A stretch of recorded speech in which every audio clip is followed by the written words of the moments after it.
Hello बच्चों, let's read the question first. So the question says, evaluate integration of e raised to sin inverse x dx.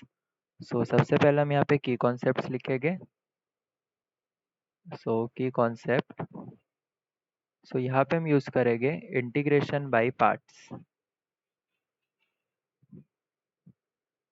Integration by parts.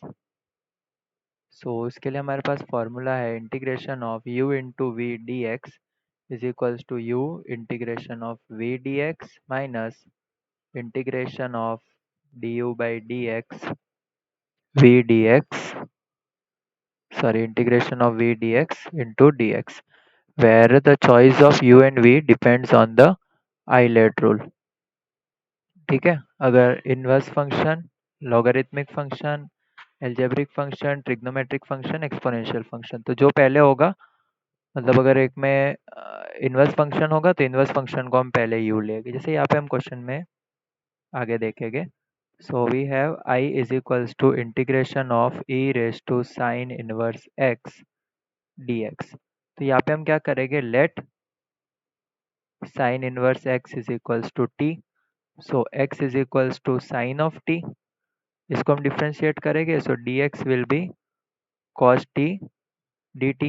So ये सारी values जब हम put करेंगे, so हमारे पास integral आएगा I is equals to e raised to t cos t dt. सो यहाँ पे ये एक्सपोनेंशियल फंक्शन है, ये एक ट्रिग्नोमेट्रिक फंक्शन है. सो t पहले आ रहा है e के, सो हमें cos t को u लेना पड़ेगा और e रेस टू t को हम लेंगे v. सो यहाँ पे हम रूल फॉलो करेंगे इंटीग्रल बाय पार्ट्स. तो सबसे पहले इंटीग्रल लिखते हैं I is equals to e raise to t cos t dt. cos t is u, e raise to t is v. So cos t u integration of v dx, so e raised to t dt minus integration of d by dt cos t integration of e raised to t dt into dt. So I is equals to e raised to t का integration will be e raised to t into cos of t minus cos t का differentiation will be minus sin t, तो ये plus हो जाएगा integration of e raised to t sin t dt, क्योंकि e raised to t dt will be e raised to t, integration of e raised to t is e raised to t. So इसको हम लिख देते हैं I1. सो I1 की value हम अलग से निकाल देंगे. सो I1 हमें मिला है integration of e raised to t sin of t dt.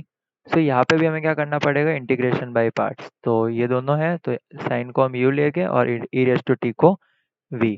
सो ये बन जाएगा I1 is equals to sine of t integration of e raised to t dt minus integration of d by dx sin of t integration of e raised to t dt into dt. So I1 is equals to e raised to t sin t minus integration of e raised to t sin t का differentiation will be cos t dt, और ये e raised to t cos t dt इसकी value है I. इसको हमने क्या लिखा है, I. सो इस इक्वेशन से यहाँ से हम देख सकते हैं कि I की वैल्यू क्या है, integration of e raised to t cos t dt. So इसको हम क्या लिख देंगे, I. So this becomes equation 2. So अब हम करेंगे using equation 2 in equation 1. Using 2 in 1. So 1 है हमारे पास I is equals to e raised to t cos t plus